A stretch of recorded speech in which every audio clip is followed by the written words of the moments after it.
La retransmisión por Facebook ha iniciado, Giovanni. Ahora lo reviso.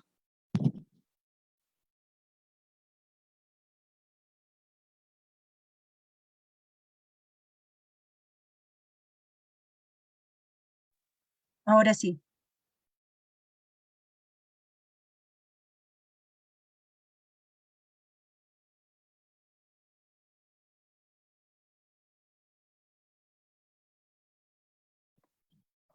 Sí, ingresando a las personas.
Muy buenas noches. Desde el Colegio de Geógrafos del Perú les damos la bienvenida a este ciclo de eventos que anualmente realizamos. En esta ocasión es la Comisión de Cambio Climático quien ha impulsado la realización de este webinar titulado El manejo de los recursos hídricos en comunidades indígenas andinas en el contexto del cambio climático. Es para nosotros, para el Colegio de Geógrafos del Perú y la comunidad geográfica en general, muy importante un abordaje de esta temática, considerando, por supuesto, los compromisos globales que tiene el Perú y, por supuesto, el modo en el cual participan los colegios profesionales, la academia y la sociedad civil.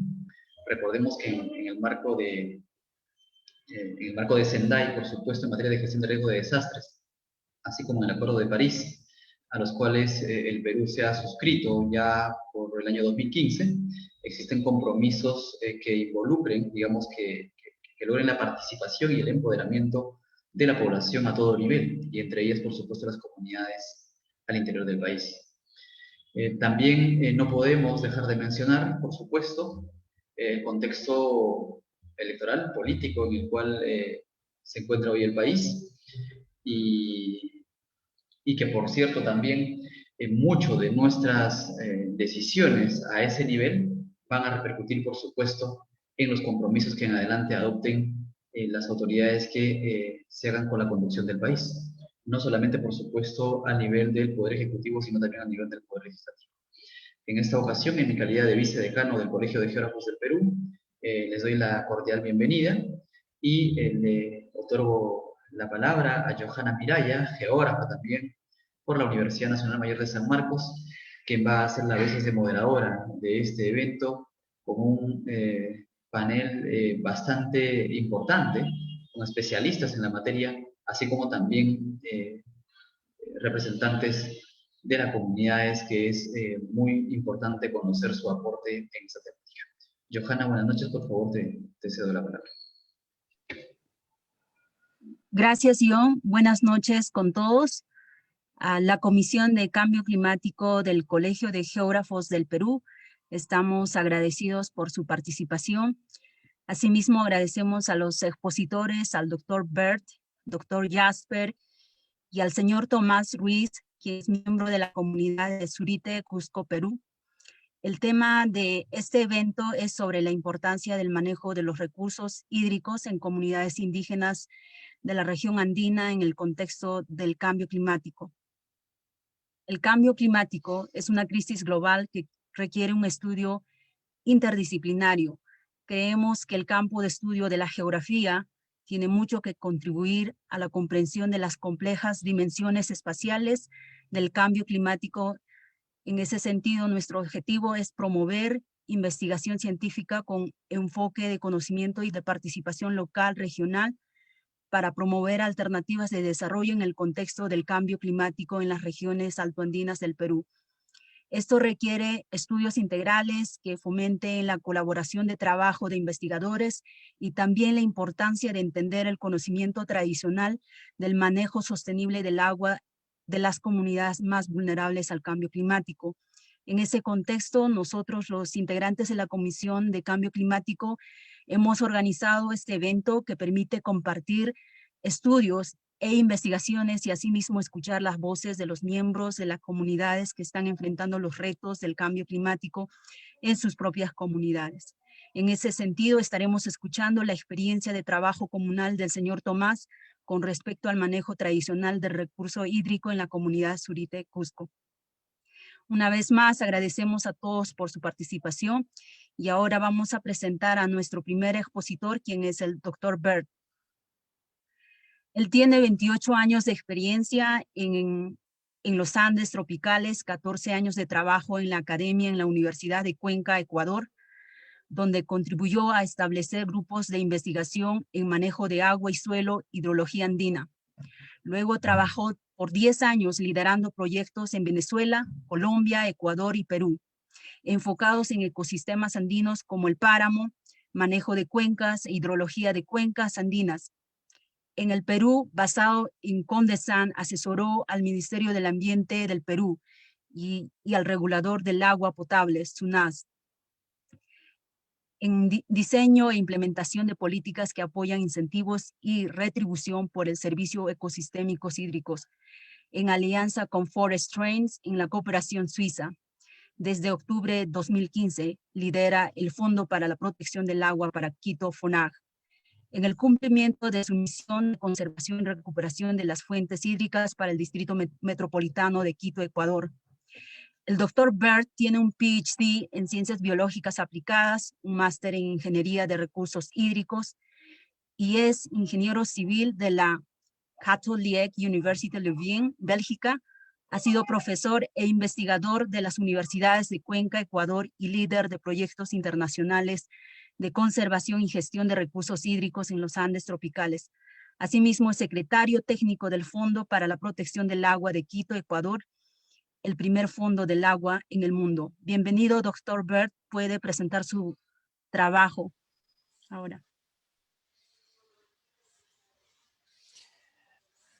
Muchísimas gracias y muy buenas noches a todas y todos los participantes. Gracias por la invitación al Colegio de Geógrafos del Perú, invitación para compartir un poco sobre la experiencia y sobre todo ahora los últimos 5 años como líder del Fondo para la Protección del Agua de Quito, la capital de Ecuador. Vamos a resaltar algunas características básicas de este fondo de agua como iniciativa y luego vamos a entrar un poco en algunas de las intervenciones, un sobrevuelo sobre algunas de las intervenciones o proyectos en las diferentes zonas fuentes de agua para Quito, que como digo en el título es un territorio diverso, ¿no? Como bien saben ustedes, Quito, una ciudad a altura, ¿no? 2.800 hasta 3.000 metros sobre el nivel del mar, entre las dos cordilleras que tienen, que forman los Andes en latitud cero, ¿no? Sobre la línea equinoccial, pero ya son 3 millones de habitantes, ¿no? A esta altura, y esto pone un reto enorme y una gran presión sobre las fuentes de agua, que básicamente son las microcuencas en las dos cordilleras, la occidental y la oriental, cuencas que se encuentran aún a mayor altitud que la zona poblada, ¿no? Esto hace, Quito es una ciudad de forma alargada, ¿no? Angosto y largo. Em, este, la, y eso pone enormes retos, ¿no? La situación de geográfica es muy distinta, por ejemplo, a la de la problemática también extrema de suministro de agua a Lima, ¿no?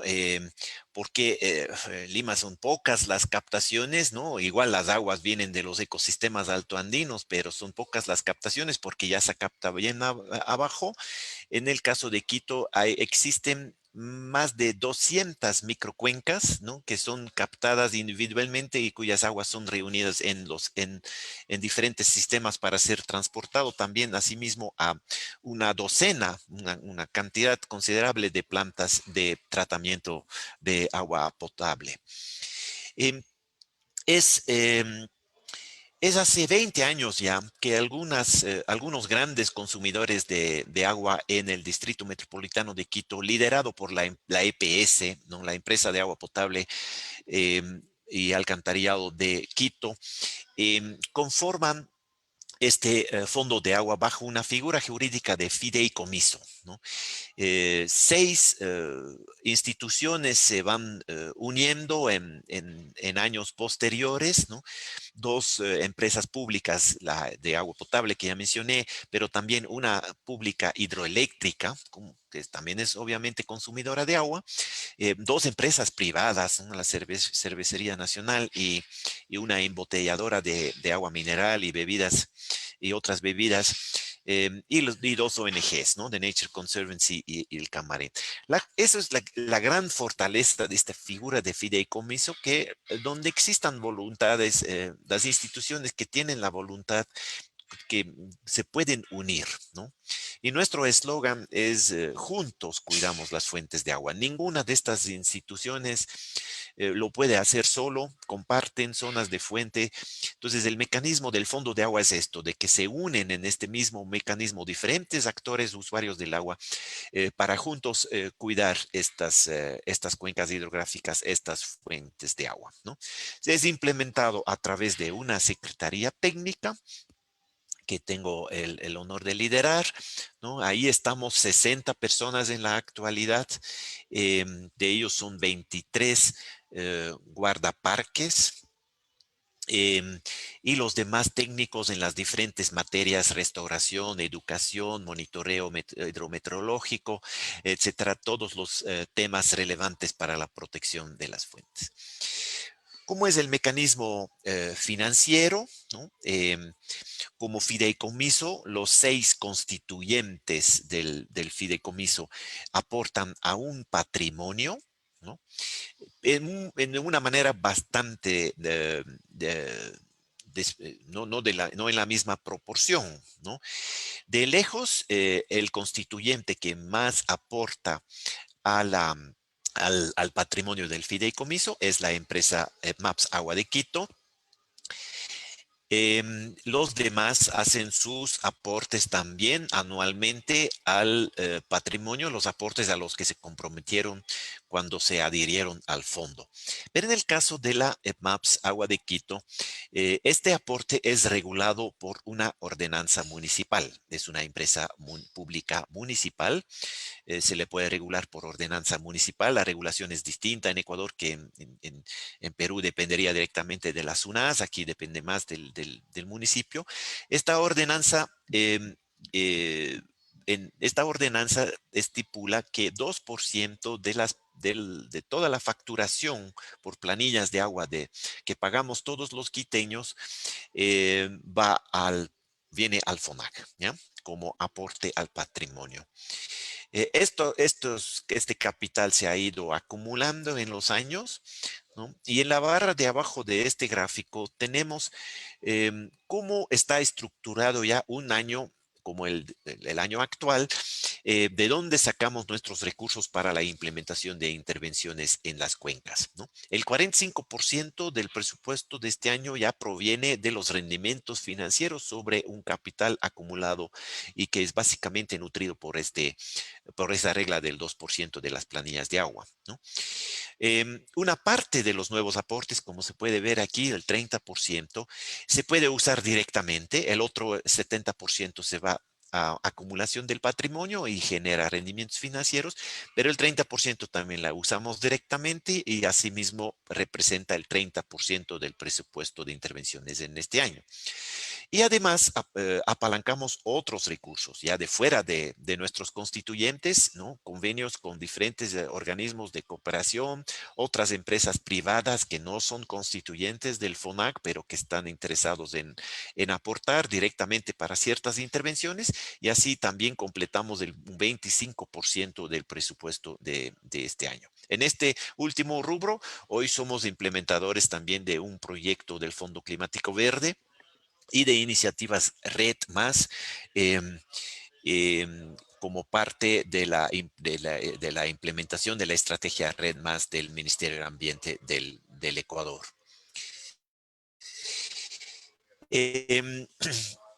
Todo esto se invierte en diferentes rubros realmente. Hoy disponemos ya tenemos 20,000 hectáreas de tierras propias, significa son compradas en algún momento o por uno de nuestros constituyentes o por el mismo FONAC. Hace 5 años también es FONAC propietario de tierras. Eso es una estrategia extrema, ¿no? Donde realmente es necesario y donde es posible, ¿no? De ninguna manera es la principal, pero sí suman 20,000 hectáreas propias, donde ya no tienen que cumplir ninguna otra función que ser fuente de agua. Pero la más importante en superficie es esta, la 2 de los acuerdos de conservación con propietarios privados y con comunidades, ¿no? La tenencia de la tierra es un poco mixta, ¿no? De las tierras altas alrededor de Quito, sabemos muy bien que en Perú prácticamente todo, el 100% es comunitario. Aquí también una parte muy importante comunitaria, pero no todo. También hay zonas extensas en propiedad privada. Sean privados o sean comunitarios, tratamos de establecer acuerdos de conservación para que las áreas más críticas como fuente de agua sean protegidas, puedan ser restauradas, no existan ahí los usos que perjudiquen a la función hidrológica, ¿no? Estos acuerdos en estos acuerdos, a cambio del establecimiento de zonas de conservación, como FONAC estamos en capacidad de ofrecer algo a cambio, ¿no? De una compensación que puede expresarse de diferentes maneras que vamos a ver más adelante. Tenemos como intervención importante también la restauración de ecosistemas degradados, nuestro caso principalmente páramos. El páramo es el ecosistema principal que provee de agua a la ciudad de Quito, ¿no? Y estos páramos, muchos de ellos han sido históricamente sobrepastoreados y requieren de restauración. Generamos mucha información, ¿no? Tenemos todo un programa de monitoreo hidrometeorológico, levantamiento de otro tipo de información sobre cambio de uso del suelo, la misma tenencia, todas las variables relevantes para poder intervenir de la mejor manera en estas áreas. El programa de educación ambiental, muy importante, uno de los primeros que se armó en el FONAC, trabajamos con las escuelas en las zonas rurales, con profesores, con adultos también ahora. Estamos conjuntamente con la empresa de agua potable, tenemos la estación científica Agua y Páramo, donde los vinculamos con investigadores, con universidades locales o internacionales, para promover una agenda importante para nosotros y que nos permita ampliar la frontera de conocimiento y así ser más eficientes en nuestras intervenciones, ¿no? Y finalmente, el monitoreo de impacto que llamamos, que es la cuantificación de los beneficios que generamos con nuestras intervenciones, ¿no? Es un reto muy, muy grande, ¿no? Pero si lo logramos esto, cuantificar hidrológicamente en calidad y cantidad de agua, ¿qué mismo estamos logrando con las diferentes intervenciones de restauración, de conservación? Podemos determinar cuál es el retorno a la inversión que reciben nuestros constituyentes, ¿no? Eso es algo, como repito, es algo bastante complejo, pero hemos recorrido un buen tramo y hemos podido presentar primeras cuantificaciones a nuestros constituyentes que van en el sentido de que no solamente tienen que aportar por obligación, por ordenanza municipal o por responsabilidad social y ambiental, sino que también puede ser un buen negocio para ellos invertir en esta infraestructura natural, como también muchas veces lo decimos, ¿no es cierto? Y creo que el término que también está bien acuñado en el Perú. Algo más sobre algunas de las intervenciones, rápidamente para tener una idea. Tenemos una capacidad propia, ¿no? de intervención a través de nuestros guardaparques, que incluye, sobre todo últimamente, el combate y la prevención de incendios, ¿no? Que es un tema muy importante en los páramos, ¿no? Y que afecta hidrológicamente también fuertemente, ¿no? Ahí hemos establecido esta capacidad operativa propia que es complementaria a la de los bomberos, ¿no? Nosotros trabajamos en las zonas más lejanas, ¿no? En zonas remotas donde el cuerpo de bomberos de la ciudad no va a llegar, ¿no? Pero hay una muy buena coordinación ahora. Tenemos la restauración activa. Activa significa donde tenemos que intervenir con siembra de vegetación, siembra de plantas, ¿no?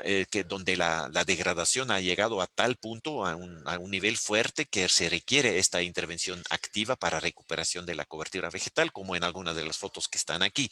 Áreas páramos que estaban en proceso prácticamente de desertificación y que los recibimos así, donde definitivamente requiere una restauración activa.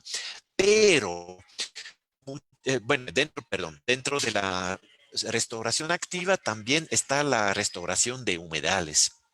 Este es un humedal, el que está también en la foto aquí a mi espalda, en el zoom, un humedal a 4.000 metros de altura, ¿no? Una turbera. eh, Ustedes lo llamarían un bofedal, pero sí tiene unas características un poquito distintas, pero que había sido drenado, ¿no? Habría sido drenado anteriormente para abrir áreas de pastoreo y hace 3 años hemos vuelto a bloquear estas zanjas de drenaje a través de estas estructuras muy simples, bloqueos en las zanjas de drenaje, y de esa manera estamos rehumedeciendo todo este humedal poco a poco, una experiencia piloto bastante importante. Aquí hay un pequeño paréntesis para hablar de otro beneficio. Nosotros existimos principalmente por el agua y por los beneficios hídricos, calidad y cantidad de agua que podamos obtener con nuestras intervenciones. Pero lógicamente también existen beneficios en otros servicios ecosistémicos, en la biodiversidad, en la recuperación de biodiversidad, pero aquí también el tema de carbono, ¿no? Por ejemplo, donde más fuertes son en esa recuperación de los humedales altoandinos, ¿no? Hay un beneficio en carbono muy importante, que también estamos tratando de que esto signifique también un ingreso para el fondo. Hasta el momento no lo ha sido realmente, pero creemos que estamos bastante cerca de que también podamos obtener un financiamiento específicamente para estos beneficios en carbono. Y lógicamente va a traer la obligación de reportar también y cuantificar estos beneficios en carbono, y ahí también hay mucho trabajo de investigación y monitoreo necesario, ¿no?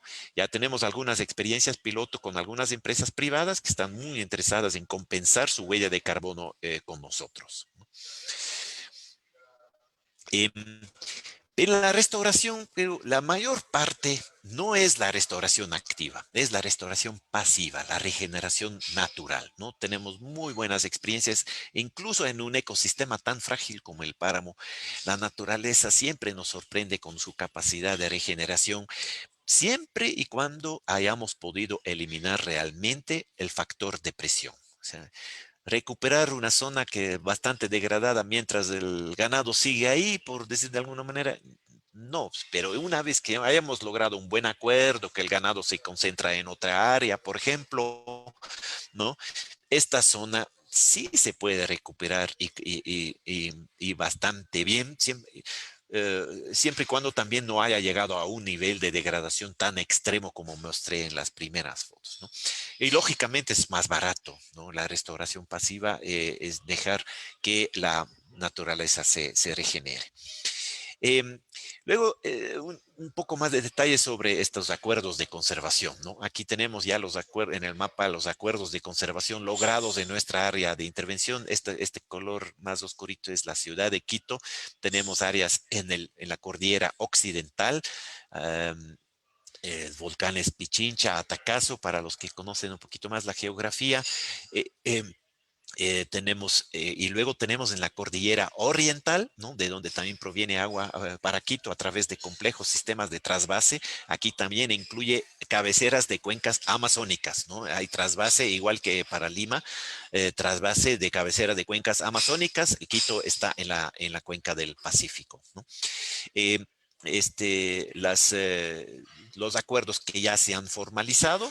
Un acuerdo de estos típicamente incluye una zona de conservación estricta, ¿no? Y actividades productivas sostenibles en otras zonas, donde, como decía, podemos nosotros apoyar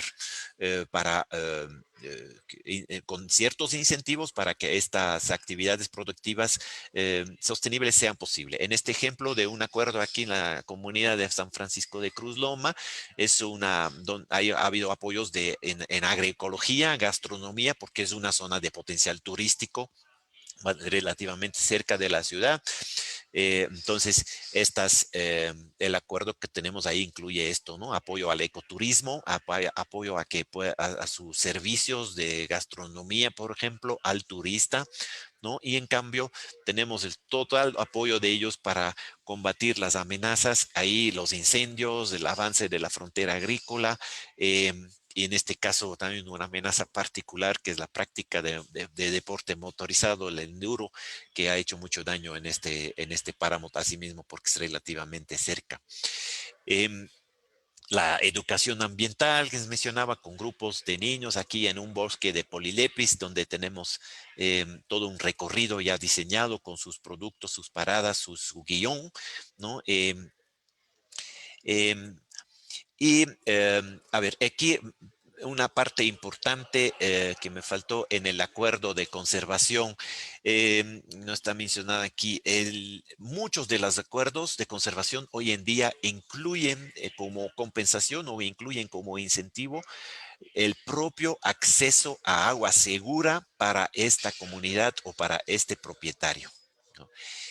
Lógicamente, o sea, suena hasta demasiado obvio, pero lamentablemente existen esas situaciones, ¿no? De brecha entre el acceso a agua segura en la ciudad y en las comunidades alrededor, de donde nace el agua para la ciudad. Pero lógicamente no podemos ir a una comunidad y decir, ve, tenemos que trabajar porque aquí es fuente de agua para la ciudad, queremos trabajar con ustedes si esta gente no tiene un acceso a agua segura. Entonces, prácticamente es lo primero, ¿no? En este contexto nosotros podemos mejorar los sistemas de agua potable rurales también directamente eh, para reducir o eliminar esa brecha con la ciudad, ¿no?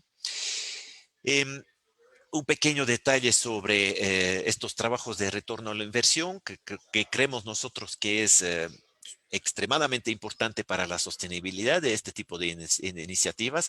No podemos, no podemos depender hemos sido exitosos en levantar recursos y en voluntades y ha habido responsabilidad de nuestros constituyentes y todo, pero al final, a largo plazo, lo que tenemos que rendir es resultados y resultados que son económicamente también atractivos para nuestros constituyentes. De eso se trata la determinación del retorno sobre la inversión, donde decía, tenemos los primeros trabajos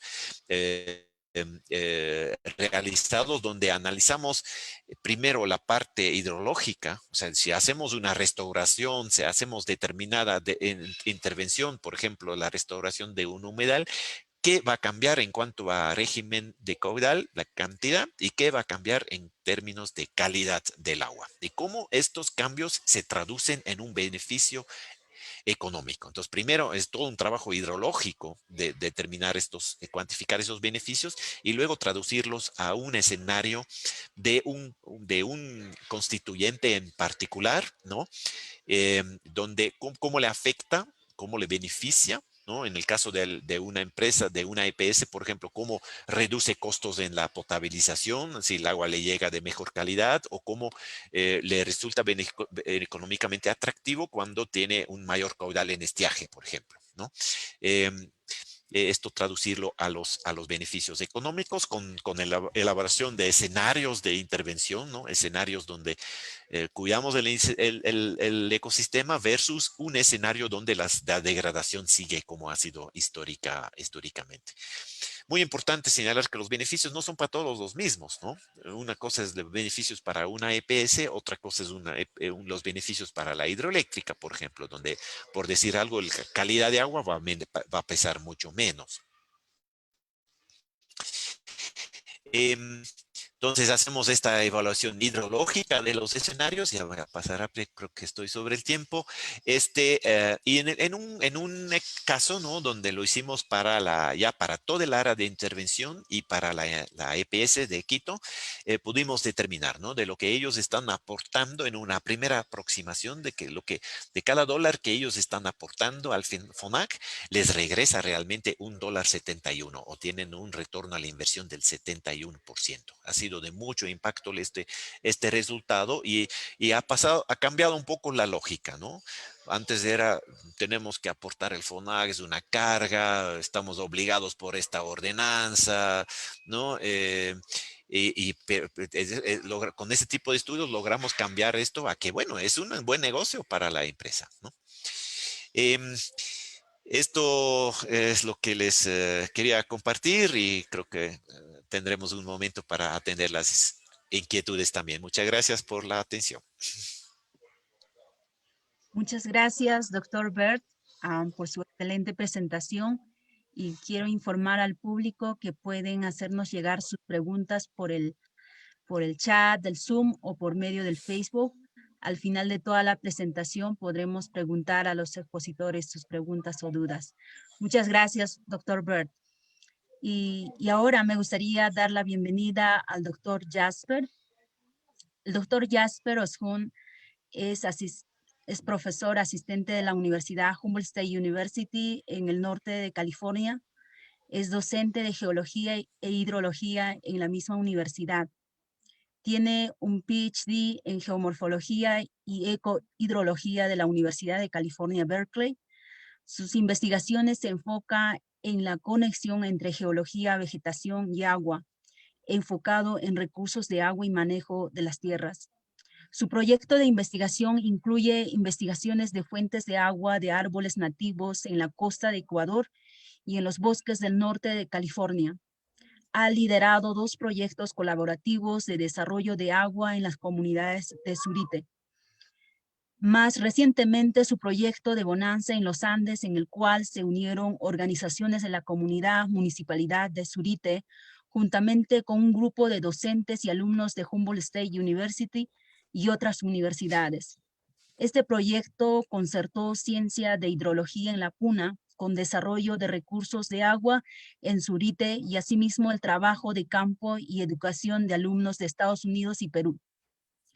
Los éxitos del proyecto incluyen 1.3 kilómetros de canales de irrigación en Surite y asimismo una experiencia transformativa de 28 alumnos que realizaron estudios de campo de recurso hídrico de agua en la Puna, Cusco, y así contribuir y colaborar los conocimientos científicos de toda la ciencia fundamental de recursos de agua con la comunidad en la Puna de Cusco, específicamente en la comunidad de Surite. Bienvenido, doctor Jasper. Puedes compartir su presentación ahora. Gracias, Johanna, y gracias, Dr. Burt, y también gracias a todos por estar aquí. Yo voy a compartir un programa, un proyecto que hemos hecho en Surite. Entonces vamos a irnos un poco más al sur, en la región de Cusco, y los pasajes parecen como ese fondo atrás de mí, como en la Puna. Entonces nuestro proyecto, que se llama Bonanza en los Andes, nosotros hicimos entre 2018 y 2020, y fue un proyecto fundado por Geocientíficos Sin Fronteras. Y hicimos un proyecto en colaboración con la comunidad y municipio y Comisión de Irrigantes en Surite. Ustedes pueden ver abajo aquí todos los nombres de docentes y también de alumnos de la Universidad de Humboldt, de Rutgers University, Universidad de Rutgers en Newark, en Nueva Jersey, y también representantes de otras universidades por los Estados Unidos y también por Perú. Entonces, vamos a empezar con un mapa de la cuenca de Vilcanota. Entonces, pueden ver aquí la ciudad de Cusco y la cuenca de Vilcanota, que es un poco más que 11,000 kilómetros cuadrados. Y aquí esa cuenca hay mucha diferencia en los pasajes dentro de esta cuenca, hasta glaciares que están muy altos en las alturas, hasta Valle Sagrado y la selva. Entonces, en la cuenca ahora, aún si es la cuenca segunda más cubierta en glaciares en el mundo, cuenca tropical, solo hay 1.28% de la cuenca cubierta en glaciares. Y pueden ver aquí, esto en azul, en este mapa, son los glaciares. Entonces, los pasajes parecen como así. En las alturas, Ausangate es más que 6,000 metros sobre el nivel del mar.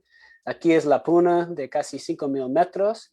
Y la ciudad de Cusco, la ciudad más grande en la cuenca Vilcanota, está aquí a las 3,400 metros sobre el nivel del mar.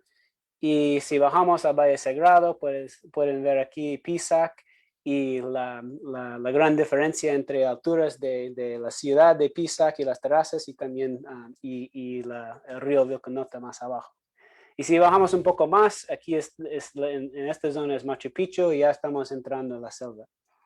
Entonces, recursos de agua en la cuenca de Vilcanota parecen como así. Aquí voy a mostrar datos de escurrimiento de la hidroeléctrica cerca de Machu Picchu. Entonces, aquí, cuando hablo de escurrimiento, es caudal. Entonces, un volumen por tiempo dividido por la área de la cuenca que está contribuyendo. Entonces, en este ejemplo tenemos una cuenca, la cuenca de Vilcanota, que está más arriba de la hidroeléctrica, es un poco menos que la cuenca total de Vilcanota, 9,000 kilómetros cuadrados. Y si medimos caudal aquí en un volumen por tiempo, podemos dividir ese caudal por la área que está contribuyendo para convertir a runoff en inglés o escurrimiento en español.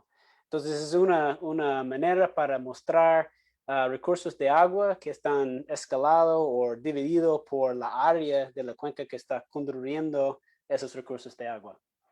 Y aquí es escurrimiento mediano diario en el río Vilcanota, cerca de Machu Picchu, desde 1958 hasta 2015. Y pueden ver aquí que hay una temporada de lluvia y una temporada de sequía. Y eso, la forma de recursos de agua aquí refleja precipitación. Entonces, aquí hay casi 80% de caudal anual que está en la temporada de lluvia y solo hay 10% de caudal anual en la temporada de sequía.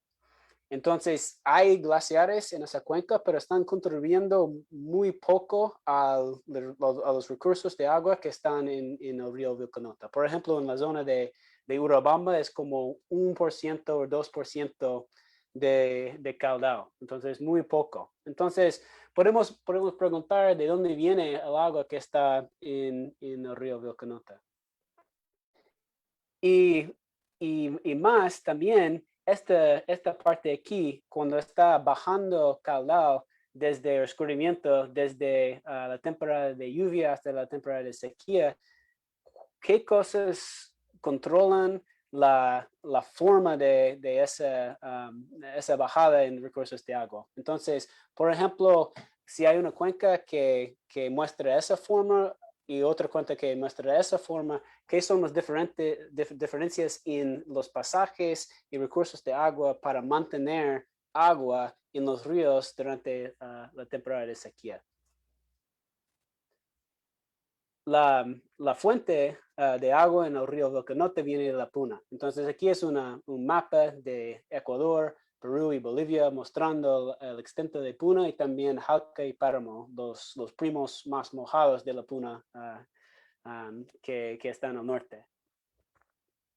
Y en la cuenca de Vilcanota hay casi 80% de la cuenca está cubierto en la Puna. Entonces, eso es el pasaje más común en la cuenca de Vilcanota y es este pasaje que están controlando la suelta, controlando los recursos de agua que están entrando primero los ríos o arroyos más pequeños que están yendo hasta el río Vilcanota. Y en la ciudad de Cusco, hasta 90% de sus recursos de agua para agua potable usado en el municipio viene de la Puna. Entonces, muy poco viene de glaciares. Entonces, nuestra investigación es para entender la hidrogeología de la Puna y enfocamos en esa cuenca de Ramas-Chaca que está más arriba de la ciudad de Zárate.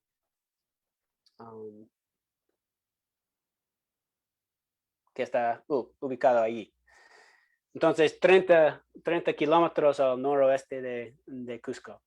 Aquí es una imagen de Google Earth mostrando Zárate aquí y las chacras de la comunidad aquí y casi un poco más que un kilómetro arriba de la ciudad de Zárate es la cuenca alta. Nosotros decimos la cuenca alta de Ramas-Chaca. Y es un poco más de 2 kilómetros cuadrados y en la comunidad hay un canal de desvío para trasladar ese agua a veces a ese sector de agricultura. Entonces, si ustedes podrían parar aquí en San Cristóbal y mirar por abajo y mirar el cambio en las chacras y toda la anta que está abajo durante la temporada de lluvia y la temporada de sequía, vieron algo así. Entonces, en la temporada de lluvia aparece así, entre octubre y abril hay muchos recursos de agua por la lluvia y todos tienen sus chacras muy productivas. Y en la temporada de sequía aparece aquí. Entonces, hay algunos chacras que están produciendo algunas cosas, pero mayormente hay una necesidad de agua. Y en Zárate, señor Tomás, pueden hablar más de eso, pero ellos cultivan mayormente choclo, también trigo, papas, habas y alimentos para los cuy y otros animales. Aquí estoy mostrando la cantidad de agua que viene por mes de precipitación. Entonces hay más precipitación en enero, febrero, marzo, también entre noviembre y diciembre. Hay muy poco agua que está cayendo entre los meses de mayo hasta septiembre. Y los barres aquí muestran la cantidad de recursos de agua necesarios para regar diferentes cultivos. Entonces, durante la temporada de lluvia, cuando están en Zorite cultivando maíz, están regando un poco, pero por la cantidad de lluvia que está cayendo, hay menos necesidad para regar, porque están también usando la lluvia. La necesidad de regar es más fuerte durante la temporada de sequía para producir mayormente habas y también alimentos para los animales. Entonces tenemos hasta ahora dos motivaciones para este proyecto. Uno es entender la ciencia de hidrogeología en la Puna. Otro es para colaborar con la comunidad de Zorite para construir canales de riego, para traer traer agua a las chacras para cultivar durante la temporada de sequía. Y el tercer objetivo es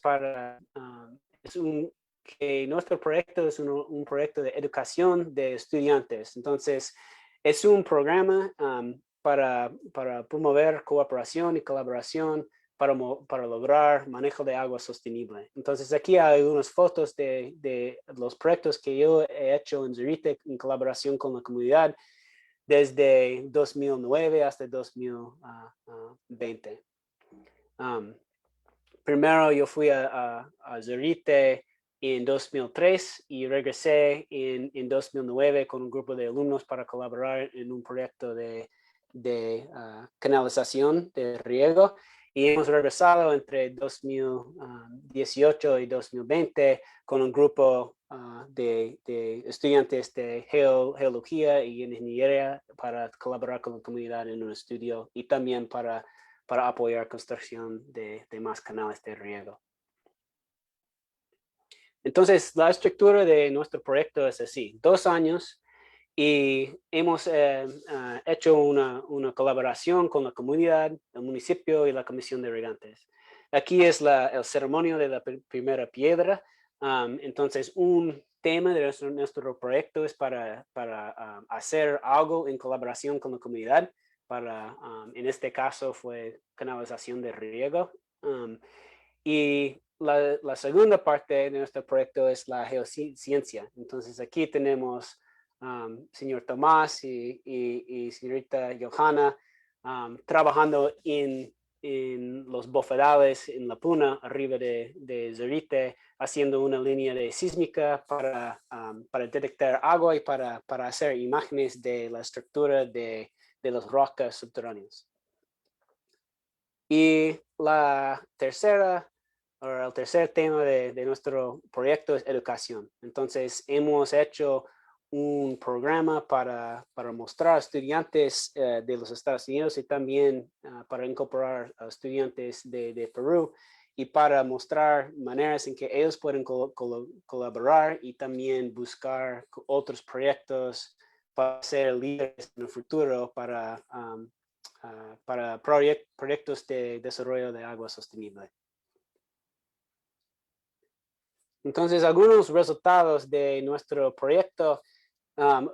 Primero es la balanza de agua. Entonces, si tenemos aquí la cuenca de Alto Ramos Chaca, nosotros estábamos monitoreando con algunos instrumentos en la cuenca de Ramos Chaca. Estamos monitoreando la cantidad de precipitación, la cantidad de caudal que sale y también evapotranspiración, entonces la cantidad de agua que están usando las plantas y transpirando a la atmósfera. Entonces, por el año entre septiembre de 2019 y agosto de 2020, cayeron como 8.050 milímetros de precipitación y salieron 550 milímetros de escurrimiento o caudal y evapotranspiración fue 270 milímetros. Y había como 30 milímetros que no medimos bien, o tal vez hay agua que está cayendo más profundamente en la roca, está yendo por una ruta hasta algunos fuentes de agua que viene de una falla geológica por aquí más o menos. Y por año, esta cuenca de Ramaschaca es muy productiva. Entonces hay 1,000,000 y casi 500,000 metros cúbicos de agua que sale por año, pero solo 275,000 metros cúbicos en la temporada de sequía. Eso es más o menos 20% o 19%. Entonces hay diferencia en la cantidad de agua entre la temporada de lluvia y sequía, como todos que viven ahí ya saben. Pero nosotros hemos podido cuantificar esa cantidad de agua y en esta cuenca es más productiva que nosotros pensábamos. Entonces, hay una cantidad de agua que está saliendo durante la temporada de sequía y es una buena cantidad. Okay. Entonces, el escurrimiento en la cuenca Ramaschaca parece algo sobre eso. Eso es la hidrografía entre 2019 y 2020. Entonces, puedes ver aquí temporada de sequía, temporada de lluvia y temporada de sequía. Y caudal durante esta parte más bajo está mantenido arriba de 11 litros por segundo. Entonces, no se baja menos que eso, o no se bajó menos que 11 litros por segundo durante los 2 años que nosotros hemos estado monitoreando. Entonces, nosotros buscamos un poco más en esta cuenca para identificar partes de la cuenca que son más productivos o que están controlando la suelta de agua, controlando contribuciones de las lomas y de las rocas hasta los ríos. Entonces, ¿por qué hay una cantidad de agua que está mantenido como caudal en el río Ramaschaca aún durante la temporada de sequía? Entonces buscamos más arriba en la cuenca para identificar bofedales. Entonces aquí en verde pueden ver que hay bofedales grandes por aquí, todo el verde que está en esta parte más alta de la cuenca son bofedales. Y están saturados por una parte del año y hay un nivel de turba y debajo hay arcilla y arenisca o lutita.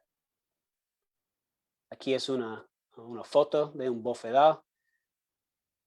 Y aquí es un video durante la temporada de sequía y pueden ver que hay turba aquí, debajo hay arcilla y está saliendo agua por el contacto entre turba y arcilla en la temporada de sequía. En la temporada de lluvia está saturado hasta la superficie. Parece así.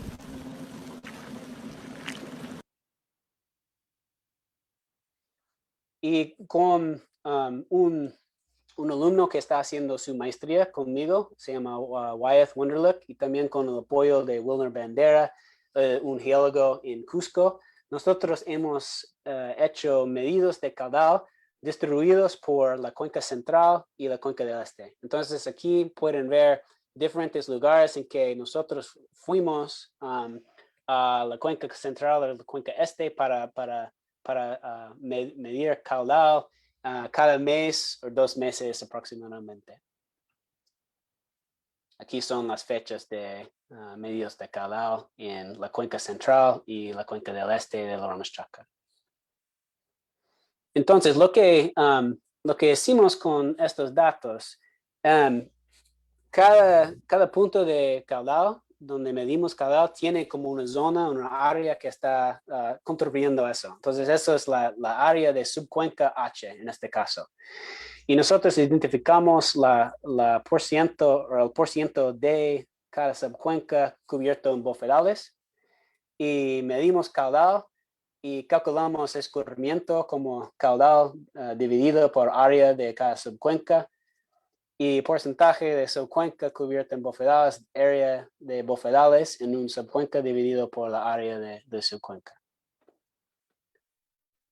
Y mostramos que hay una relación entre las subcuencas que tienen más % cubierto en bofedales y escurrimiento. Y esto es la temporada de lluvia aquí, más azul, temporada de sequía, más rojo, y la relación entre % de subcuenca cubierta en bofedales es más fuerte durante la temporada de sequía, pero todavía existe durante la temporada de lluvia. Y otra cosa para indicar es que cada bofedal, aquí es número o letra B, o D, o A, que hemos identificado en la cuenca alta de Ramas-Chacca, se acumulan áreas 4 hasta 12 veces más grandes de su propia área. Entonces no es solamente como un lugar para capturar lluvia, pero también ellos, los bofedales, están integrando contribuciones de las lomas alrededor del bofedal. Así, como estos indican la ruta de agua para entrar al bofedal. Ruta de agua subterránea, que agua que está drenando hasta el bofedal. Entonces, nuestro modelo de concepto de bofedales es que hemos medido un nivel de turba que está saturado por la temporada de lluvia y puede ser hasta 1,5 metros. Y debajo de eso hay arcilla que está saturada mayormente por todo el año. Y debajo de eso hay lutita o arenisca.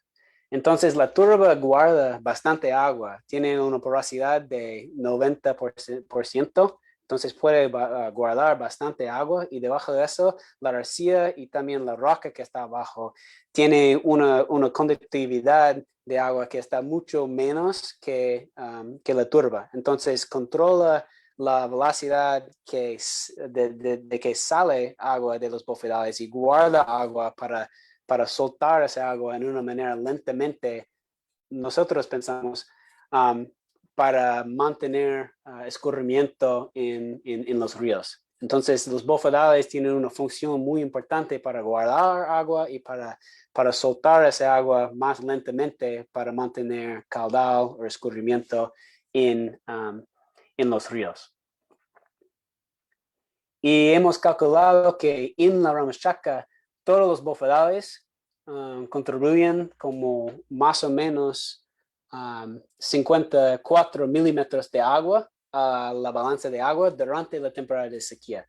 Entonces los bofedales están saturados hasta mayo o junio más o menos, y después se caen el nivel de agua dentro de los bofedales y contribuyen más o menos la mitad de todo el agua que sale de la Ramas-Chacca durante la temporada de sequía. Entonces son muy importantes para guardar y soltar agua. Son nuestros éxitos hasta ahora. Hemos colaborado con la comunidad para construir 1.3 kilómetros de canales de riego usado por más que 100 familias. Hemos mandado un resumen y estamos trabajando en otro.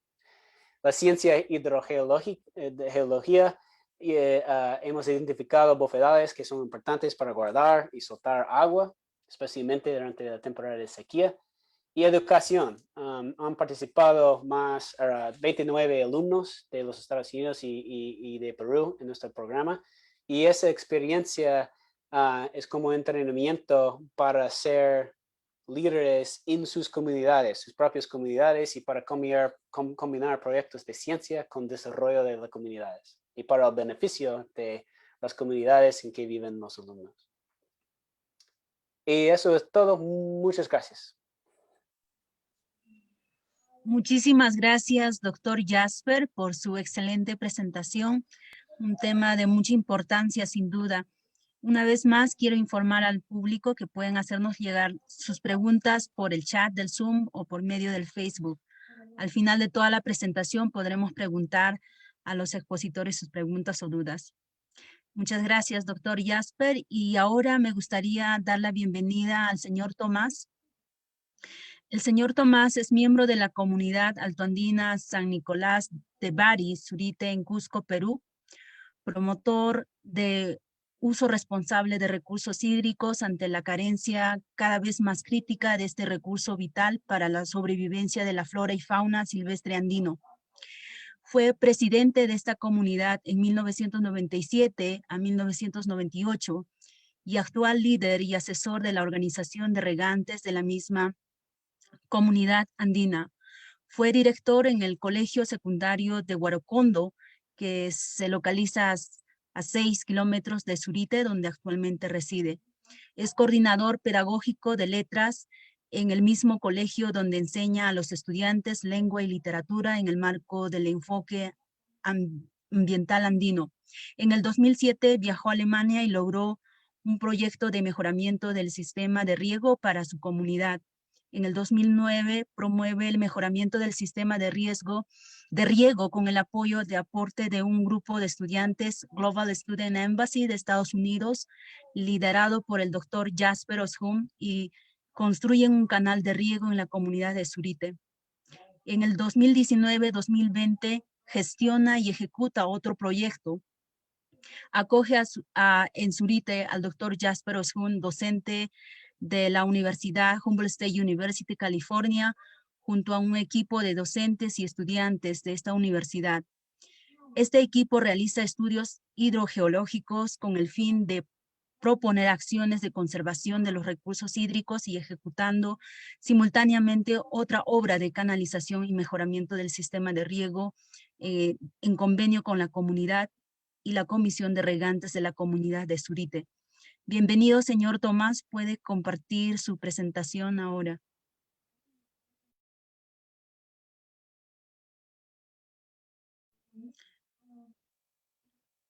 Tu audio.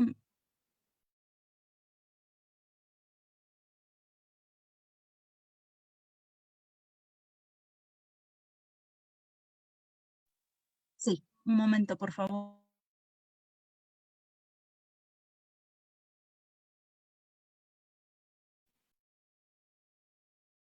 Hola. Ok. Muy buena noche a todos.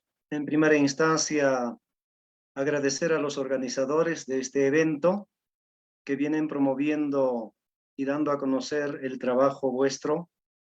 Y qué mejor estos espacios para que la población, los ambientalistas, aquellos que aman la cultura andina, estén pues enterados de todo lo que ocurre y lo que viene ocurriendo en el mundo entero. Es una oportunidad para mí poder compartir esta experiencia, o lo que no estoy pudiendo, perdón. Ok. Bien, ¿se puede visualizar? Sí. Bueno, estamos aquí viendo tal vez un espacio de Surite, de lo que es la comunidad, una geografía muy hermosa, pero al mismo tiempo en sus alturas también agreste, muy accidentado, que paralelamente, por supuesto, acoge también una flora y fauna muy rica. Tenemos en Surite una historia muy antiquísima. Creo que por historia muchos deben saber que aquí en Cusco, en la ciudad de Cusco, Perú, se ha desarrollado una cultura milenaria, un imperio de los incas, un estado que supo trabajar una arquitectura y al mismo tiempo ingeniería industrial, diríamos, al construir tremendas terrazas y andenerías como las que se encuentran en Surite. Aquí en Surite tenemos las andenerías más grandes del mundo, donde todavía nosotros, haciendo referencia a la historia de los incas, conservamos ese sistema de trabajo. Bajo estas tres sistemas de trabajo, el AINI, que era un trabajo colaborativo de ayuda mutua, bajo el principio de hoy por mí, mañana por ti. La Minca, donde todos trabajaban para uno y uno para todos. La Mita, bajo el principio de todos para todos, un sistema de trabajo obligatorio, donde todos tenían que trabajar para lograr un bien común, como por ejemplo la construcción de acueductos, de canales, la construcción de estas mismas andenerías, la construcción de caminos y carreteras, todo ello en sistema comunitario y en un régimen obligatorio. Hoy en día, también aquí en Zurita, en la comunidad San Nicolás de Bari, continuamos con este sistema de trabajo del AINI, se mantiene al estilo Inca. La Minca tal vez ya no tanto porque no todos los comuneros tienen terrenos, no todos se dedican a la agricultura, muchos se dedican también a la ganadería, a la actividad comercial u otras actividades, y donde a falta de personal de trabajo, muchas veces contratan bajo un salario diario, hay que pagar. La mita todavía se mantiene con el sistema de las faenas comunales, faenas que es para un bien común, como por ejemplo el mantenimiento de las vías de caminata, de los caminos Inca, mantenimiento de los canales de riego, ¿no? Todo eso todavía y de manera obligatoria, cumpliendo siempre estatutos comunales, estatutos de organizaciones que existen. Zurite es la capital agropecuaria de la llanura de Anta. Aquí vemos la población de Zurite, que tiene inmensas extensiones de terreno agrícola.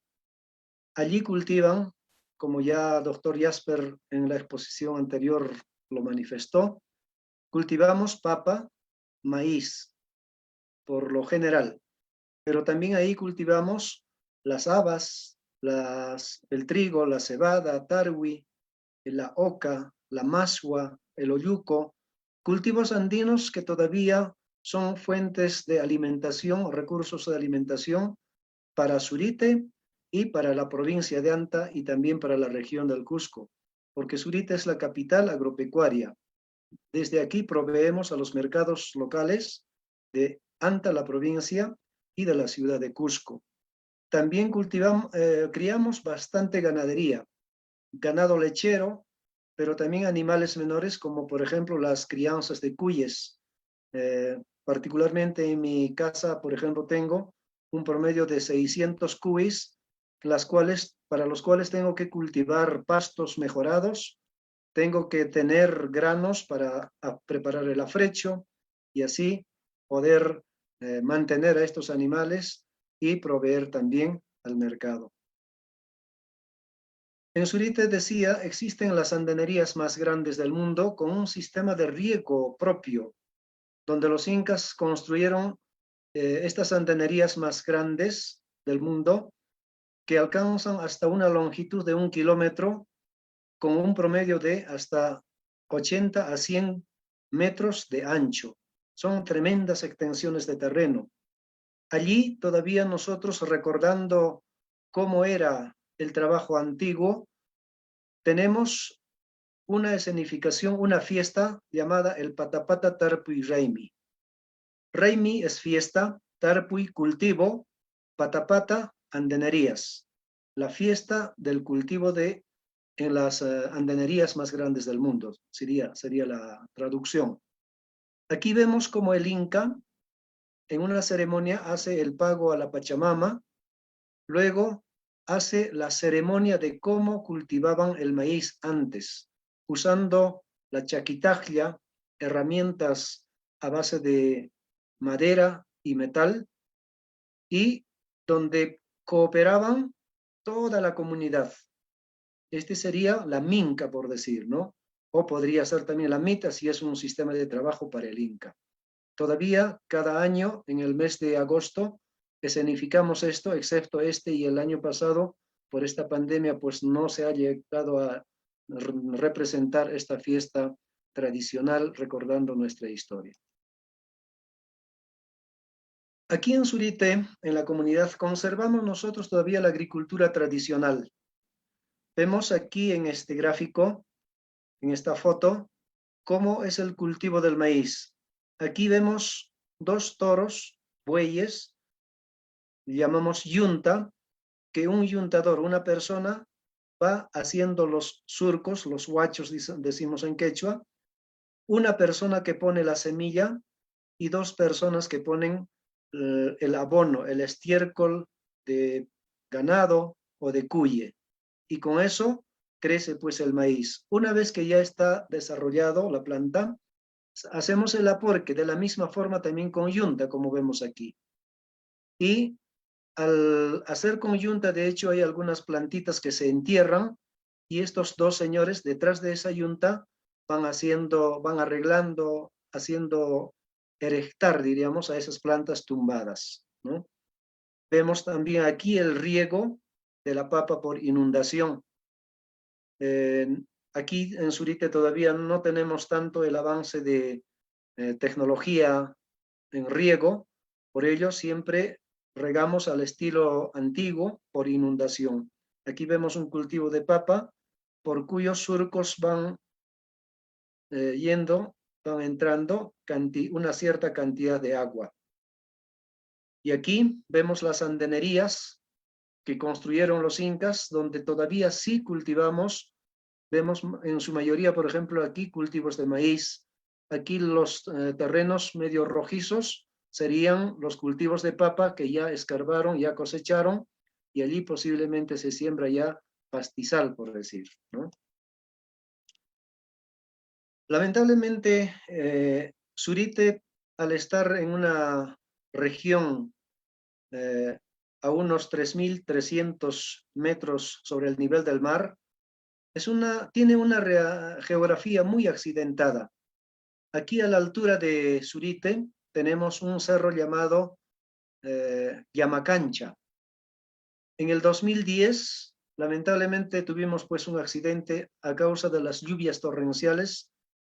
Se han deslizado con una cantidad de agua que ha bajado por toda esta quebrada, haciendo daño a la localidad, a la comunidad de Surite. Este es su colegio que ha sido destruido por ese huaico en el 2010, ¿no? Aquí la plaza de Surite en ese año, el templo lleno de lodo que tuvimos que hacer limpiar o aportar nosotros mismos haciendo la limpieza con mano de obra. En el 2019 igualmente ocurrió también algo similar, ¿no? Donde hubo otro aluvión, otro huaico en la otra quebrada a este cerro, ocasionando también desastres en los cultivos de los comuneros aquí en Surite. Para mitigar este fenómeno ocurrido en esta imagen, ¿no? Para reconstruir ese cerro, por decir, el Instituto de Manejo de Medio Ambiente y Manejo de Agua han intervenido y han reconstruido o han hecho, diríamos, un trabajo de mitigación de riesgo en esas alturas de Surite, construyendo unos pequeñas andenerías, ¿no? De esta forma, como se ve en la fotografía. También han hecho una captación de agua para desviar, que ya no baje por la quebrada para ocasionar nuevamente este accidente, sino que para desviar a la otra quebrada. Pero esa desviación tal vez no ha sido no tuvo un buen resultado, porque como en el anterior les decía 2019, ocasionó también eso otro huaico, ¿no? Por desgracia también en Surite hay gente todavía que no ama el medio ambiente, no tiene sentido de conservación de su ecología. Por eso ocasionan continuamente los incendios. Y estos incendios tenemos que apagar de manera organizada, sobre todo con gente joven, ¿no? A través del sistema de la MITA, diríamos, apagamos ese fuego. Estas consecuencias de quema de pastos, de incendios provocados por el hombre, tiene pues las consecuencias de cambios ecológicos en nuestro sistema. Porque si antes teníamos mucha agua, hoy en día se van escaseando cada vez más. Nuestros terrenos muchas veces van dejando de producir a falta de agua. Hay sobrecarga de lluvias, hay sequías muy prolongadas, escasez de agua, granizadas y heladas extremas también, a raíz de la falta de conservación del medio ambiente. Por ello, hoy en día, los suriteños en la comunidad, muchas veces en nuestras asambleas, como aquí, nos organizamos, muchas veces reflexionamos y decimos qué hacemos por conservar nuestro medio ambiente, planificamos, ¿no? Y aquí está, por ejemplo, la asamblea de la Comisión de Regantes. Este es actualmente nuestro presidente, el señor Pedro Santoyo. Aquí nos acompaña el señor Mario Valladares, que es presidente de Coresa, o sea, una organización más grande a nivel provincial, que en nuestra asamblea también está presente. Y al organizarnos en esta asamblea, por ejemplo, planificamos las faenas comunales. Aquí vemos todos los comuneros de Surite haciendo una faena.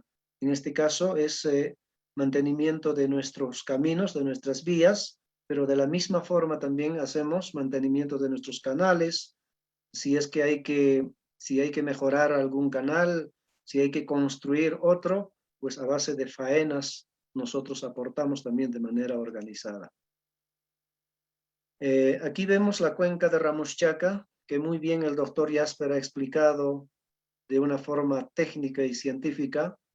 Efectivamente, ellos han hecho estudios y gracias a ellos pues hemos tenido el mejoramiento de nuestros canales, ¿no?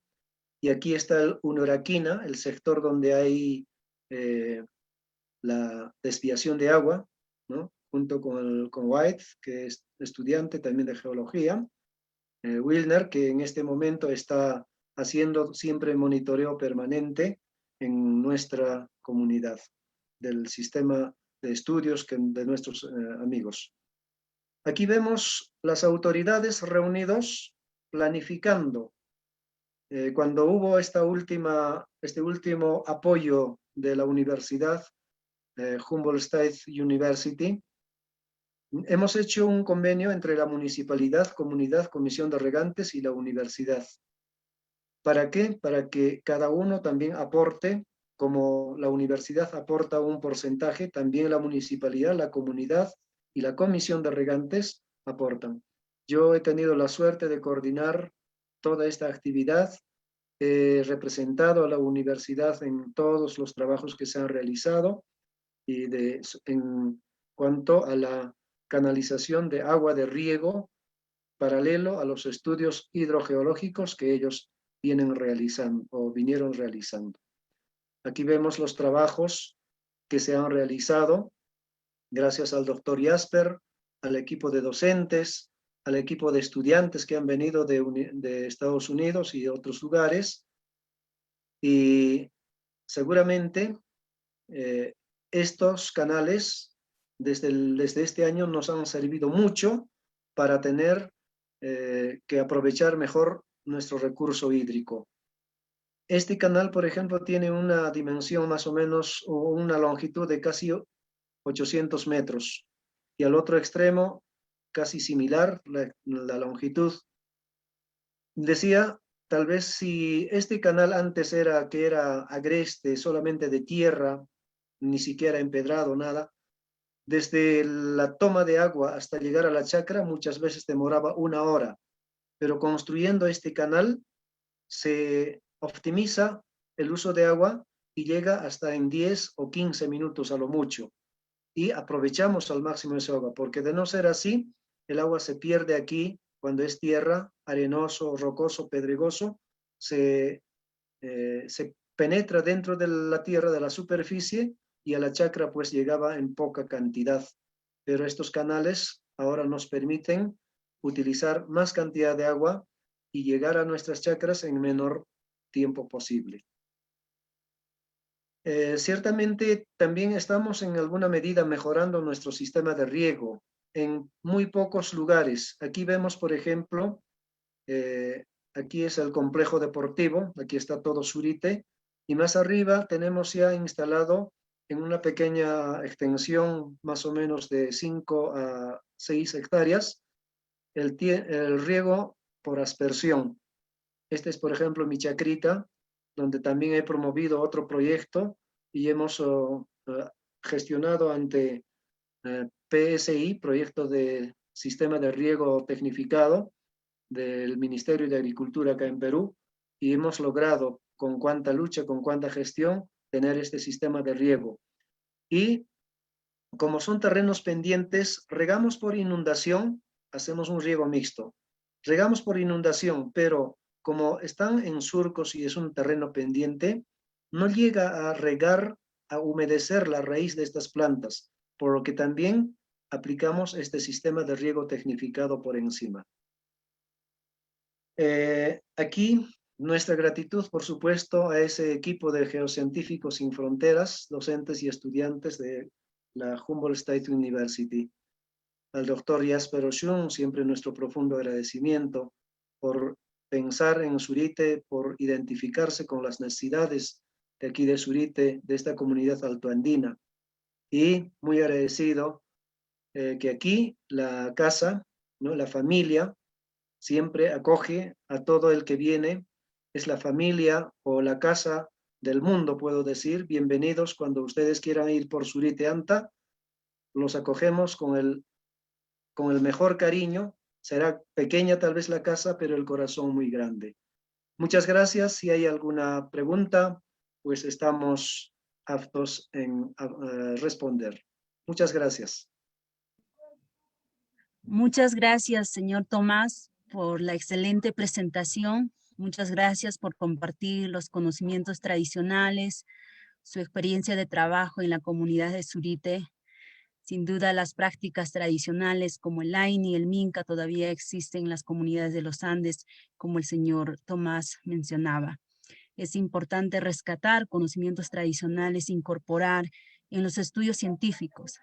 En base a trabajos colaborativos, podremos construir puentes para un desarrollo sostenible en el contexto de cambio climático. Muchísimas gracias, señor Tomás. Y ahora paso a las preguntas al profesor John para las preguntas respectivas. Muchas gracias.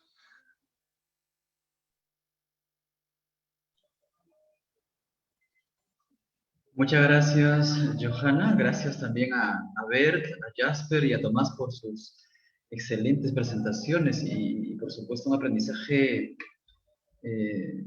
importantísimo para todos los presentes. Voy a realizar las preguntas justamente en el orden como se han venido presentando las ponencias. Voy a iniciar con Bert. Voy a formularle las dos preguntas que han sido seleccionadas y nos van a disculpar a aquellos asistentes que, digamos, algunas de sus preguntas pueden no ser formuladas porque tenemos un número importante de preguntas. Para ver, buenas noches. Los acuerdos celebrados con las comunidades que habitan, y se refiere a población contribuyente, menciona entre paréntesis, ¿cómo se benefician del mecanismo financiero y con la implementación de las actividades tradicionales practicadas que tienen efectos negativos a los servicios ecosistémicos? ¿Han sido sustituidas por otras alternativas mucho más económicas y ambientalmente viables o no se tienen actividades que se contraponen a los ecosistemas? Es la primera pregunta. Y la segunda pregunta, ¿mediante qué modalidad se logra la participación de las comunidades indígenas en las actividades de manejo de los recursos hídricos bajo la experiencia del CONAG? Bert, por favor. Muchas gracias, John. Estas preguntas son importantes y me da la oportunidad de ampliar un poquito en lo que son los acuerdos de conservación, ¿no? Con las comunidades.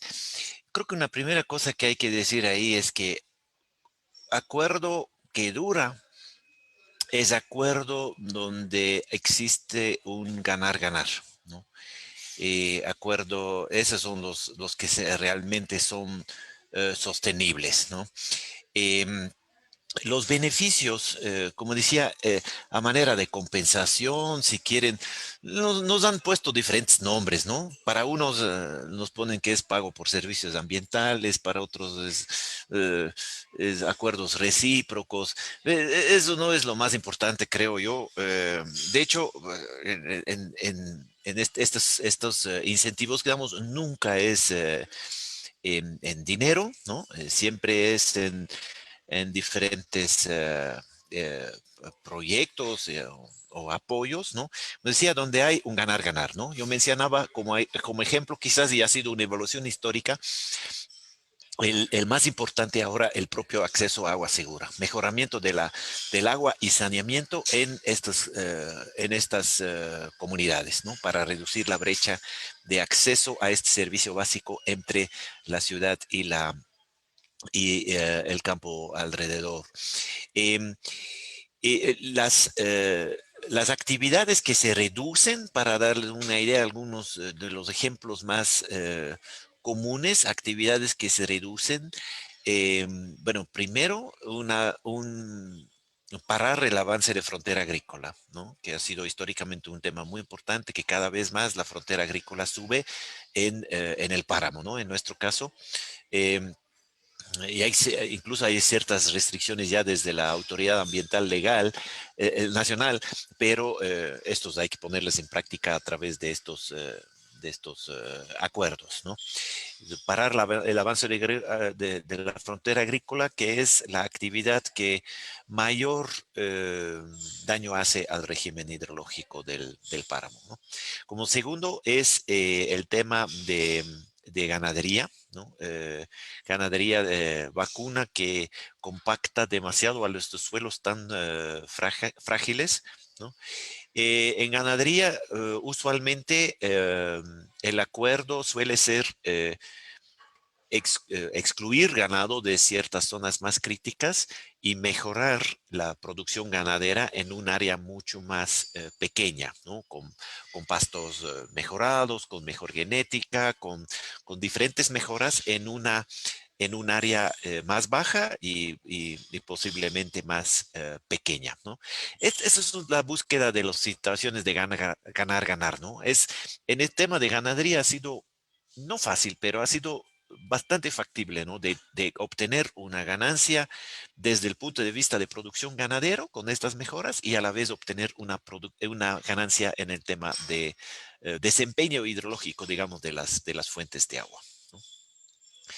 Em, la segunda pregunta, las comunidades alrededor de Quito, hay que decirlo, no es la generalidad de que es población indígena, ¿no? La población indígena de Ecuador se concentra mucho en las provincias de la Sierra Central, Tungurahua, Chimborazo, Cotopaxi, en Pichincha, alrededor de Quito, mucho menos, pero también con excepciones, ¿no? Tenemos una zona, más bien tenemos una comunidad indígena muy importante en cabeceras de la cuenca amazónica. Es un caso un poco aparte, una comunidad muy históricamente muy aislada, eh, cuyo territorio es páramos y bosques nublados del lado amazónico, ¿no? Y que están dentro de un parque nacional también, y por eso tienen también un estatus especial dentro de este parque nacional, la comunidad de Oyacachi, ¿no? Ahí, eh, ahí igual, ¿no? Se analiza con la comunidad cuáles son los intereses, cuáles son las actividades que se quisieran desarrollar más y analizando qué impacto puedan tener sobre las fuentes de agua, ¿no? En el caso de esta comunidad indígena Oyacachi, se ha optado, ellos tienen fuentes de aguas termales y la alternativa productiva sostenible ha sido el desarrollo del turismo, ¿no? Del turismo comunitario, mejorar el servicio de turismo comunitario que brinda esta comunidad y de esa manera nuevamente crear la situación de ganar-ganar, mejores ingresos por turismo comunitario sin que esto perjudique a las fuentes de agua que están dentro del territorio de esta comunidad. Muchísimas gracias, Bert. Paso con Jasper. Tengo 3 preguntas para Jasper. La primera, en Zurite, ¿cómo es la intervención del gobierno local para ayudar a mejorar las épocas de sequías? ¿Se planteó realizar proyectos como la cosecha de agua? Es la primera pregunta. Luego una segunda. Felicitarlo por los trabajos de investigación en Perú. Quisiera que nos ilustre un poco más sobre el estudio hidrogeológico, el que debe incluir el estudio de los buzamientos, de las estructuras geológicas y geomorfología estructural para explicar el escurrimiento y la transmisividad. Entiendo que entre sus técnicas incluye el uso de métodos indirectos de geofísica.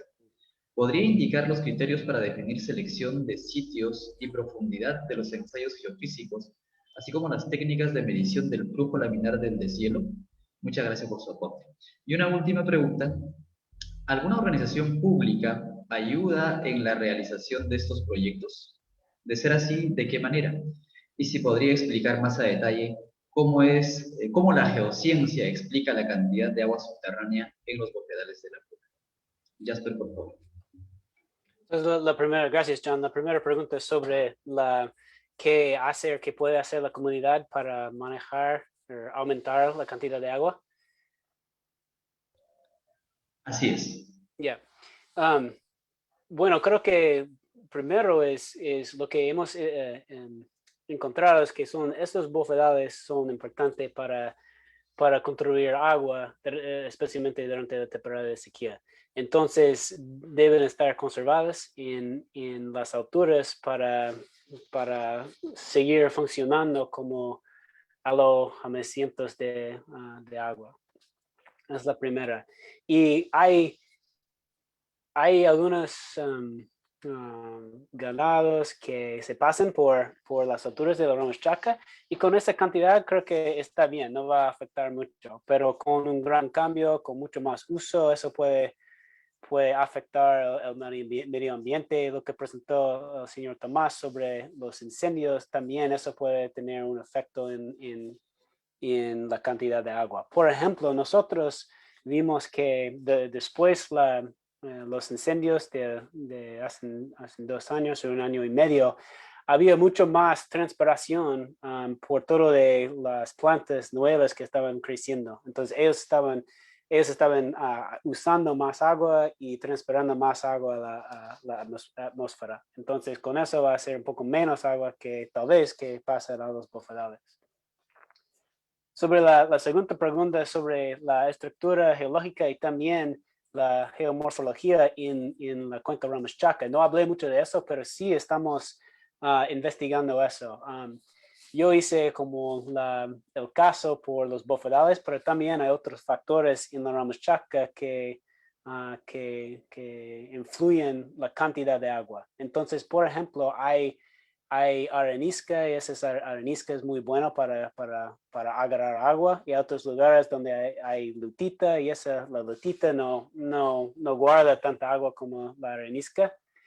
Y nosotros hemos encontrado con nuestro análisis de la distribución del caudal en la cuenca central y la cuenca oeste, algunos lugares que están más productivos de hidrología, más productivos de agua, que no están conectados a bofedales. Entonces, hemos hecho mapas de la geología y hay algunas estructuras y fallas geológicas que cruzan la cuenca Ramas Chaca. En esas zonas está saliendo agua. Y hablé un poco de eso en la parte más abajo de la cuenca Ramas Chaca, entre la alta Ramas Chaca, el sitio de nuestro estudio, y la población de Zurite. Hay una falla geológica muy grande que cruza y hay algunas fuentes que están saliendo de ahí, y la comunidad de Zurite usa esa agua para las casas, ¿no? Es como agua potable para la comunidad.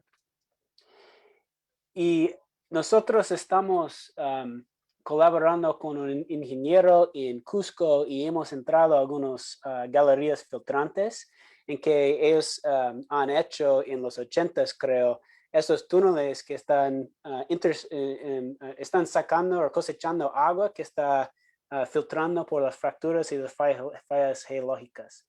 Entonces, por ejemplo, en nuestra balanza de agua hay un poco de agua que no estamos midiendo en la cuenca Ramos Chaca, y es posible que ese agua que está yendo hasta abajo por fracturas y fallas geológicas y está saliendo por abajo por esas fracturas. Y sobre la geomorfología, la ubicación de bofedales y también la topografía es una representación directa de glaciares. Entonces, no hay glaciares en el Ramos Chaca ahora, pero es un pasaje que antes habían glaciares.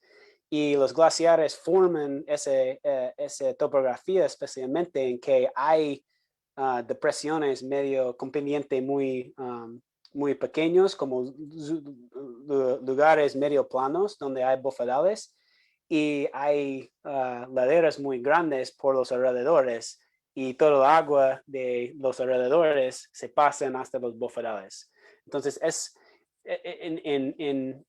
en las alturas de la topografía es una expresión de la historia de glaciares, y eso influye en las rutas de agua, y es como hacen los ingredientes para que se puedan formar los bofedales. Y la última, ¿cómo la ciencia puede explicar la cantidad de agua que está en los bofedales? ¿Eso fue?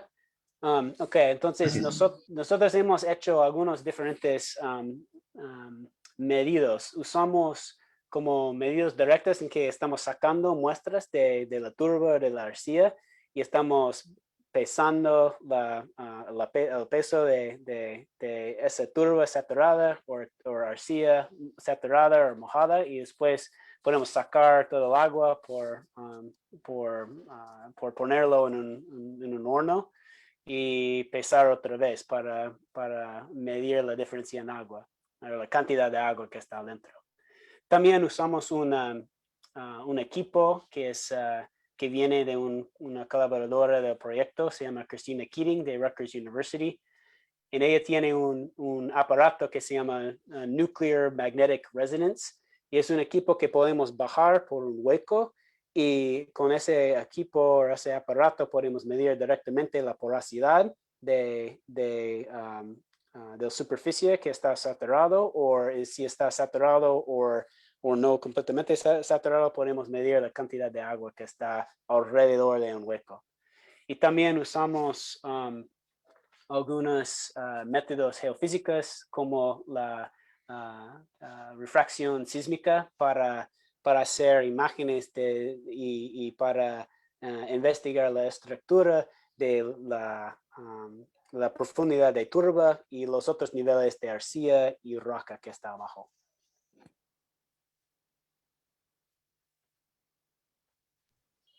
Muchas gracias, Jasper.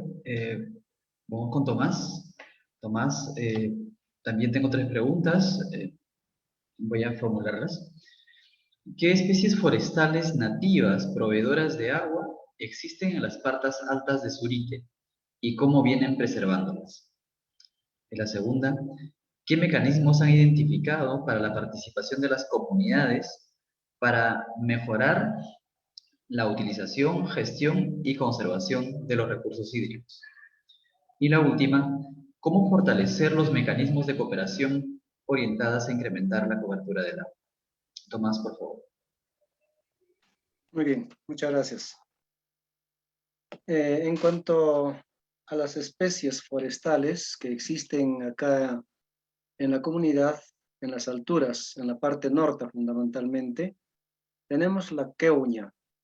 La queuña es una planta nativa que por su característica es la que conserva la humedad del suelo, y también tenemos otras como el tayancu, no sé, en castellano no los conozco su nombre, pero son nombres quechua, se llama tayanca, la tasta, chachacomo, el kiswar, todas estas plantas nativas en alguna medida sí contribuyen. Somos conscientes de que sí es así, pero lamentablemente acá en Surite hay comuneros que van talando indiscriminadamente estos árboles o van quemando, como lo he mostrado en una de las diapositivas, y van destruyendo. Pero ha habido también otro factor. Hace 30 años atrás, a través del Ministerio de Agricultura, viendo que el árbol del eucalipto era necesario, era industrial, era de alguna forma servicial para las construcciones, para combustible, ¿no? Plantaron innecesariamente casi en todos los cerros en la altura de Surite. Y estas plantas de eucalipto consumen demasiada humedad y estas, al parecer, y es cierto, que están también ocasionando la sequía, la escasez de nuestra agua. Hoy en día estamos de alguna forma repoblando, replantando o forestando nuevos forestales, de queuña, por ejemplo, plantas nativas. Felizmente las autoridades de acá de Surite, de la región, están involucrados también en estos proyectos y nos están apoyando. Referente a la participación, ¿no?, comunal, ciertamente nosotros somos conscientes, hay mucha gente, y felizmente también los jóvenes, los estudiantes, la nueva generación, gracias a la educación con un enfoque ambiental que el Ministerio de Educación va implementando, van tal vez recapacitando, estamos allí queriendo asumir retos y desafíos, por ello nos organizamos. Desde los colegios, en alguna medida se habla el porqué de las quemas de pastos naturales, el porqué de la sequía, el porqué de los medios, por ejemplo, de mucha lluvia o la escasez en otros aspectos. Nos organizamos y estamos contribuyendo a través de nuestras asambleas, de nuestras faenas, cooperar. Por ejemplo, en este último proyecto que el doctor Jasper ha realizado en Surite, la comunidad y a través de la Comisión de Regantes también nos hemos organizado y hemos cooperado, hemos apoyado en todo lo que ellos necesitaban, mano de obra calificada o aporte directo también hemos cooperado allí. Estamos fortaleciendo, en cuanto al fortalecimiento, esperamos, por ejemplo, que si el municipio y la comunidad han visto unas expectativas en los proyectos realizados por la Universidad Humboldt, esperamos los resultados, la investigación, para que en función a esos resultados nosotros también tengamos que plantear proyectos de desarrollo, proyectos de conservación, de mantenimiento de nuestros recursos hídricos fundamentalmente. Surite, como decía, netamente agropecuario, sin agua no podemos vivir. Sé que nuestros recursos están disminuyendo y los lugares de donde traíamos antes agua, hoy incluso otras comunidades nos la van quitando, estamos disminuyendo y es urgente tal vez cambiar estos sistemas de riego, tecnificarlo a base del sistema de riego por aspersión y por goteo. Eso es nuestra meta, nuestra visión, y ojalá con el tiempo nosotros podamos lograr todas estas expectativas. Muchas gracias. Muchísimas gracias, Ber, Jasper y Tomás. Johanna, son todas las preguntas que he podido recibir. Sí, muchas gracias, John.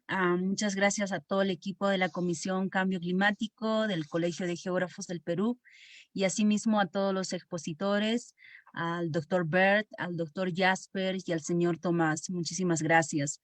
Espero que este tipo de eventos siga contribuyendo al desarrollo del conocimiento compartido, de la investigación y del conocimiento tradicional y local. Muchísimas gracias de parte de la Comisión de Cambio Climático y hasta la próxima oportunidad. Gracias, John. Bueno, muchísimas gracias, Johanna. Estoy recibiendo por el chat agradecimientos y felicitaciones para los tres ponentes. Ver, Jasper y Tomás, compartimos plenamente que estos estudios de caso y la experiencia práctica que ustedes presentan ayudan definitivamente a entender los efectos del cambio climático en las diferentes dimensiones de nuestras vidas.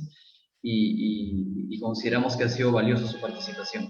Agradecerles en nombre del Colegio de Geógrafos del Perú y tengan, por supuesto, las puertas abiertas para cualquier otro tipo de eventos que ustedes quisieran presentar por este espacio.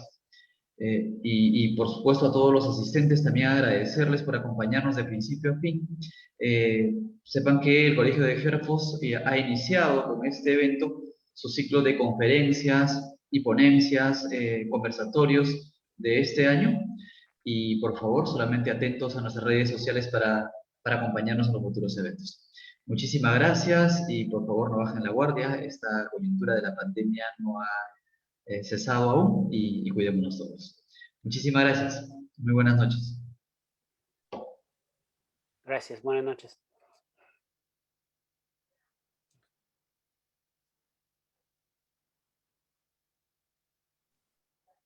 Muy agradecido, muchas gracias. Hasta otra ocasión. Doctor Jasper. Saludos a todos, cuídense. Gracias. Igualmente. Igualmente. Gracias, Johanna. Gracias.